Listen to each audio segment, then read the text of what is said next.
Grábeselo muy bien, hermano. Necesitamos tener paciencia y la paciencia llega por medio de las pruebas. Así que cuando nos encontremos en pruebas, aunque a veces queremos correr por otro lado y decir, ay tú, no me gustó, vámonos. Tenemos que esperar en Dios y tener paciencia, porque Dios es mucho más sabio que nosotros. La sabiduría de nosotros a veces es nula. Nada de sabios somos, aunque no la demos de sabios a veces. No somos sabios. Y cosas que para nosotros podamos decir, es que esto es lo mejor, en mi entendimiento, en mi conocimiento, resulta que en el conocimiento de Dios, eso no es lo mejor en este momento. ¿Por qué? Porque a lo mejor yo ocupo moldearte, porque a lo mejor yo ocupo que hagas otra cosa, porque a lo mejor yo ocupo simple y sencillamente que aprendas a ser paciente, que aprendas a dominar tu carácter, porque todos tenemos un carácter y a veces muy complicado carácter. Hay personas que por naturaleza son mansas, que por naturaleza muy difícil que se enojen. Así son ellas. Pero hay unos que somos un cerillito. Y aguas. Y lo complicado de ser un cerillito es que es muy difícil conectar la lengua con el cerebro cuando uno se enoja. Entonces, Dios nos quiere moldear nuestro carácter. Porque tenemos que ser mansos, dice la palabra. No mensos. Mansos, hermano. Mansos. Y debemos de ser pacientes. Y esas cosas, hermano, de la única manera que las obtenemos es buscando de Dios. Y a veces nos ponemos a pensar y dicen, bueno, ¿qué está pasando? Yo no buscaba mucho de Dios y todo bien, diría un amigo de la escuela, todo al 100. Y resulta que ahora que yo me metí con Dios, que ahora que yo me puse en ayuno, que ahora que yo me puse en oración, que ahora que yo busco, que yo quiero de Dios, que yo ansío de Dios, y viene duro y dale, una tras otra, y una tras otra. Dios nos tiene que moldear. Dios nos tiene que moldear. Y nosotros debemos de ser pacientes en ese momento en que Dios nos está moldeando, hermanos. Dice la palabra de Dios que debemos de creer con nuestro corazón que Dios levantó de los muertos a Jesús. Es parte de lo que nosotros predicamos, lo que nosotros creemos, ¿no? Que Dios levantó de los muertos a Jesús, y eso lo creemos. Y dice la palabra de Dios, debes de creerlo con tu corazón. Y hay iglesias o hay personas que predican y dicen, es que Dios quiere tu corazón. Y todo lo demás, ahí se va a quedar, hombre. ¿Qué tiene que hagas un despapalle? Dios se va a llevar tu corazón. Pero resulta que dice la palabra de Dios que cuando tú aceptas en tu corazón y crees en tu corazón en Jesús, eso inmediatamente va a traer un cambio a tu vida, y ese cambio se tiene que reflejar. Y ese cambio va a ser notorio a las demás personas. Porque también dice la palabra de Dios que de la abundancia del corazón no habla la boca. Dios nos va a cambiar. Dios va a tomar nuestro corazón y nos va a cambiar. Ciertamente Dios quiere nuestro corazón. Pero el que Dios tenga nuestro corazón en su mano quiere decir que nosotros vamos a estar siendo transformados. Poco a poco vamos a estar siendo transformados. Hay personas que aceptan a Cristo en su corazón y tienen un cambio radical. Un cambio que a veces dicen uno como que no se la creo. Porque como que cambió mucho de repente, ¿no? Pero es el poder de Dios, hermano. Y pasa. Y es cierto, sí pasa. Pero también es cierto que habemos muchas personas que llegamos al conocimiento del Evangelio y durante mucho tiempo fuimos muy pasivas, no hicimos nada. Fuimos muy pasivas en lo que es la palabra de Dios. Y llega un momento en que nosotros empezamos a buscar de Dios, o Dios nos empieza a jalar el mecatito, y entonces empezamos a meternos con Dios y Dios empieza a cambiar. Y ese cambio no es de afuera para adentro, hermanos, porque estamos hablando del corazón. Dios empieza a cambiar nuestro corazón, nuestra manera de pensar, nuestra manera de sentir, nuestra manera de ver a las personas. Porque si nosotros nos paramos el cuello y decimos que somos cristianos, que seguimos a Cristo, y que nuestra meta siempre va a ser Cristo, y sabemos que Jesucristo es perfecto, y esa va a ser siempre nuestra meta, quiere decir que nuestra mirada siempre hacia todas las personas debe de ser de amor, porque Cristo así mira a las personas. Y a veces es muy complicado como humano ver a todo el mundo con amor. Qué difícil es ver a todo el mundo con amor. Pues no lo amo, pero pues tampoco me cae gordo, pero no lo amo. Y debemos de amar, hermanos, en el amor de Cristo, porque nosotros sabemos y leemos en la palabra que Dios a esas personas, Dios anhela el alma de esa persona. Dios quiere que esa persona sea salva. Dios quiere que esa persona no se pierda. Y así debemos de ver a todas las personas, a todas las personas. Aquí no se excluye a nadie, a todas las personas. Aún aquella persona que te ha hecho daño, mucho daño, y que tú no puedes en ti verla con amor. Y se entiende, también entendemos que uno como humano no puede. Es que a veces no te da para más, es que no puedo quererlo, no puedo, se me dificulta mucho. No puedo amar a esa persona como Cristo me pide que la ame, no puedo. Entonces tenemos que buscar de Dios para que Dios nos dé amor para esa persona. Y Dios nos lo va a dar, hermanos. Porque Dios es fiel, hermanos. Dios es fiel. Dice el texto que leímos, y el Señor encamine vuestros corazones al amor de Dios. Nos vamos a detener en este pedacito, amor de Dios. ¿Qué tanto nos amó Dios? Dios nos ama tanto, hermanos, que es paciente, espera, y espera mucho. Y a veces espera años y más años, que tú ya conocías de la palabra, que tu hija, tu hijo, tu esposa es cristiana. Eso quiere decir que tú estás dentro de las promesas que Dios le hizo a esa hija que Él tiene. Y uno a veces se resiste a, no quiero, no me gusta, qué aburrido. No quiero y no quiero. Pero Dios es paciente.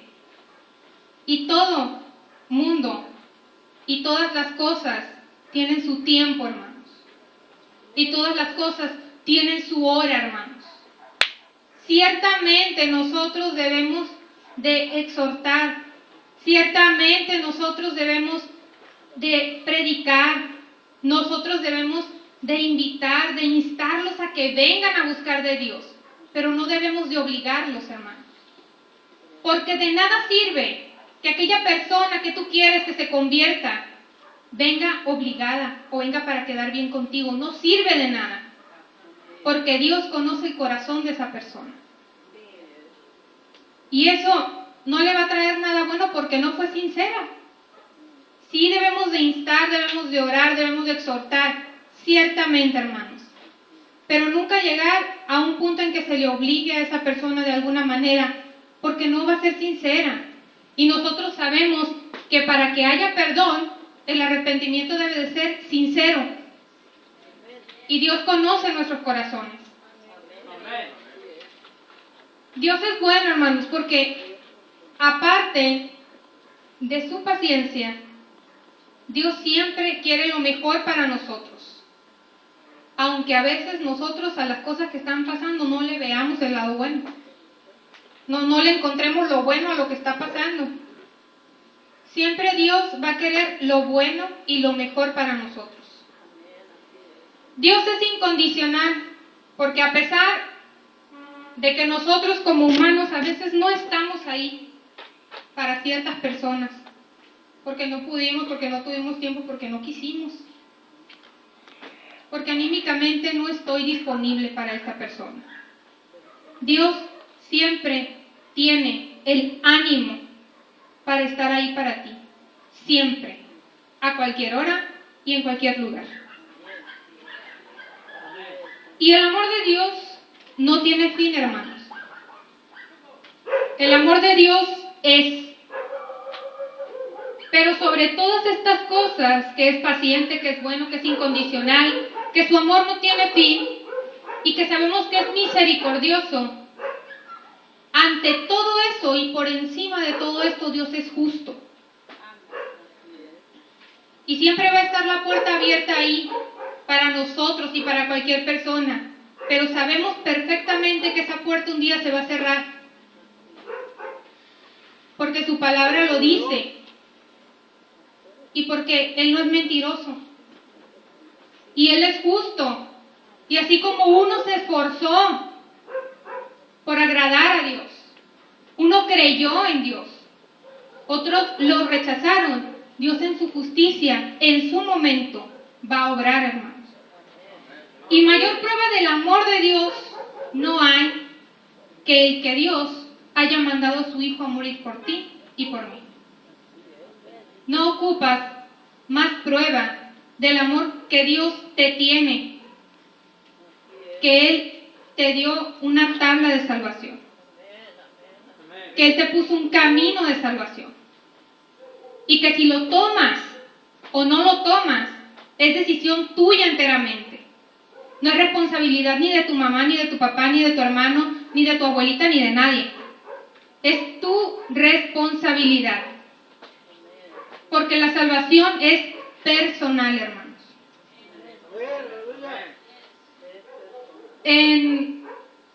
Dice la siguiente parte del texto: y a la paciencia de Cristo. Yo no creo que exista, no lo creo, alguien más paciente que Cristo. Porque hasta ahorita nos tiene paciencia. Mucha paciencia. Dice la palabra de Dios en Romanos 15:5. Pero el Dios de la paciencia y de la consolación os dé entre vosotros un mismo sentir según Cristo Jesús. Dios de la paciencia y de la consolación. Hay muchas partes en la Biblia donde se habla del Dios paciente y del Dios consolador que nosotros tenemos. Romanos 15:5. También tenemos en 1 de Timoteo 6:11, dice: mas tú, oh hombre de Dios, huye de estas cosas y sigue la justicia, la piedad, la fe, el amor, la paciencia, la mansedumbre. ¿De qué cosas hablaba ahí en 1 de Timoteo? Que había que huir de pleitos, de envidias, de blasfemias, de malas sospechas y de disputas necias, y el amor al dinero, porque esas cosas no son de provecho ni son de bendición para nuestra vida. Dice la palabra de Dios en Hebreos 10:36, porque os es necesaria la paciencia. No es que quizás la ocupes o quizás no la ocupes. Es necesaria la paciencia, hermanos. Necesaria. Para que, habiendo hecho la voluntad de Dios, obtengáis la promesa. Porque debemos de aprender a esperar paz. Parece que van en nuestra contra, parece que están bien atravesadas. Debemos de aprender a esperar siempre, con mucha paciencia, en Dios. Porque los tiempos de Dios son perfectos, hermanos. Y Él no se equivoca. ¿Ok? Dice aquí, debemos de perseverar en la fe en medio de la persecución y las presiones. Quizás aquí, gracias a Dios, no tenemos persecuciones, pero sí tenemos presiones. La copa dicen por ahí. Entre otras tantas, hermanos, que no vamos a alegar ahorita. Sí tenemos muchas presiones, y no estoy hablando de los bancos. Pero estas presiones pueden ser de la familia, pueden ser de los amigos, incluso pueden ser de la iglesia. También hay presiones en la iglesia. Y aún así, debemos de ser pacientes, hermanos. Pacientes, muy, muy pacientes. Y debemos de amarnos con esa paciencia que nos tenemos o que nos debemos de tener, todos. Dice, en la prueba podemos sentir la presencia de Dios con claridad, es lo que les comentaba al principio. Cuando nosotros estamos en prueba, buscamos de Dios. Y Dios no nos deja de su mano y nosotros sentimos la presencia de Dios. Y sabemos que Dios está con nosotros. Esto ayuda a aumentar nuestra fe, porque sabemos que Dios está ahí con nosotros. Y nos ayuda a tener una relación más estrecha con Él. ¿Por qué? Porque estamos buscando de Él cada día. Pero, como les decía al principio, estas pruebas, estas presiones, esas tribulaciones, siempre deben de tener paciencia. Porque esa tribulación va a llegar el momento en que va a pasar y va a llegar el momento en que va a terminar. A lo mejor ni es presión ni es tribulación, estoy enferma, tengo años enferma. O no tengo años enferma, me acabo de enfermar. O mínimo me acabo de enterar que estoy enferma. Y a veces uno dice, ¿y por qué me enfermé de esto yo? ¿Por qué yo? ¿Por qué yo? ¿Y por qué yo? No le preguntes por qué te enfermaste a Dios. Mejor pregúntale a Dios, ¿para qué te enfermaste? ¿Qué tú ocupas aprender de esa prueba por la que vas a pasar? O por la que estás pasando. ¿Qué yo ocupo aprender? ¿Qué ocupo aprender de esto? Porque todas las cosas, dice la palabra de Dios, nos ayudan para bien, hermano. Todas las cosas nos ayudan para bien. Levanta el brazo, hermano Jael. Levántalo. El otro también.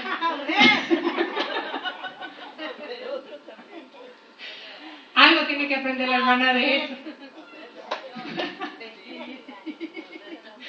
Entonces no vamos a preguntarle a Dios por qué me enfermé, ni por qué yo. Vamos a preguntarle a Dios para qué. ¿Cuál es el propósito? ¿Cuál es el fin de eso? Porque Dios siempre nos va a dar la victoria, hermanos. Si nosotros buscamos de Dios. Amén. Dice la palabra de Dios en Romanos 5, versículo 3 y 4.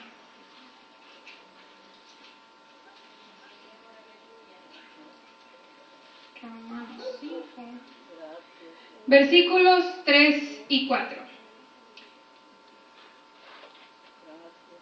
Y no solo esto, sino que también nos gloriamos en las tribulaciones, sabiendo que la tribulación produce paciencia, la paciencia prueba, la prueba esperanza.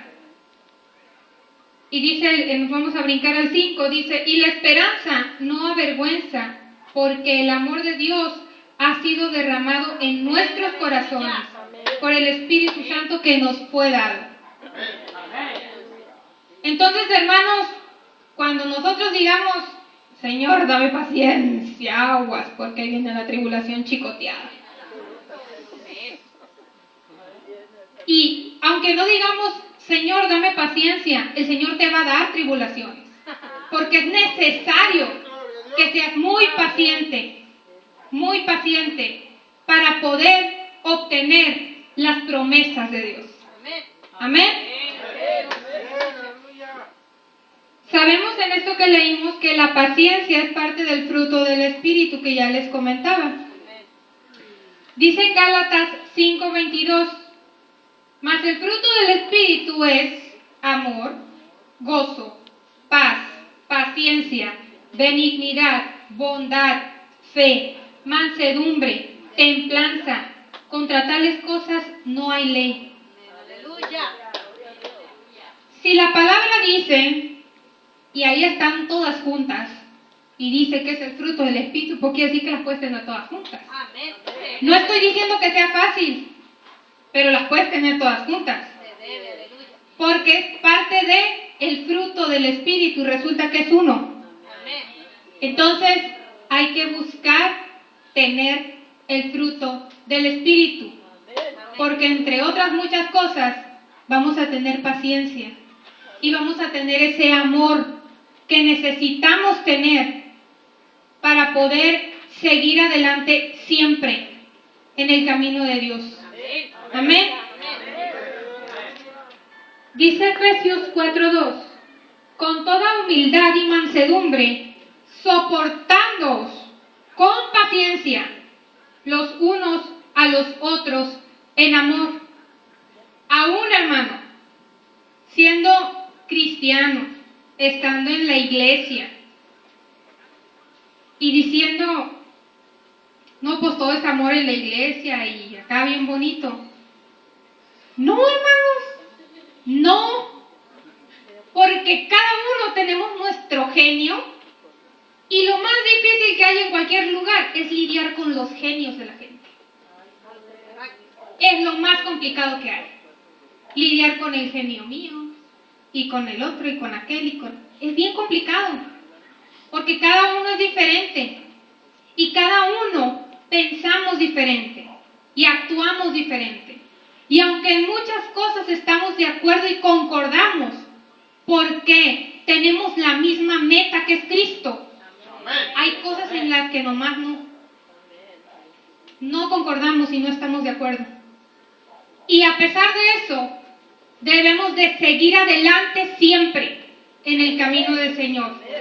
Y debemos de soportarnos los unos a los otros. No voy a soportar a esta hermana así y a aquella no. No, hermano.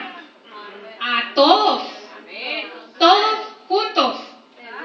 ¿Ok? Porque somos un cuerpo, no somos varios. En Cristo somos un cuerpo, hermanos. Y debemos de soportarnos con mucha paciencia, hermano. Paciencia, Señor, para todo, paciencia. Porque Dios va a bendecir. Y debemos de estar siempre todos en un mismo sentir, hermano. De buscar siempre lo mismo, la misma meta, que es Cristo, y la misma meta, que es ganar almas para Cristo, y que más personas conozcan del amor de Cristo. ¿Ok? En amor, dice, soportándoos con paciencia los unos a los otros en amor. O sea que no nomás nos vamos a soportar con mucha paciencia, sino aparte que con amor, hermanos, con amor. No vamos a ser agresivos tampoco, con amor, mucho amor, hermano. Tenemos que pedir mucho amor porque tenemos mucho para donde repartirlo. Amén. Entonces, hermanos, siempre debemos de buscar la paciencia. Siempre debemos de buscar ser pacientes, porque en todas las áreas de nuestra vida la necesitamos. Entonces, hay que buscar más a Dios en oración. Y cuando llegue esa tribulación, hay que recordar que esa tribulación va a traer paciencia. Y esa paciencia a mí me va a ayudar a pasar pruebas. Y esa paciencia a mí me va a ayudar a obtener las promesas de Cristo en mi vida. Amén, hermanos. Espero que haya sido de bendición para su vida, así como lo fue para la mía. Dios les bendiga, hermanos, en esta tarde.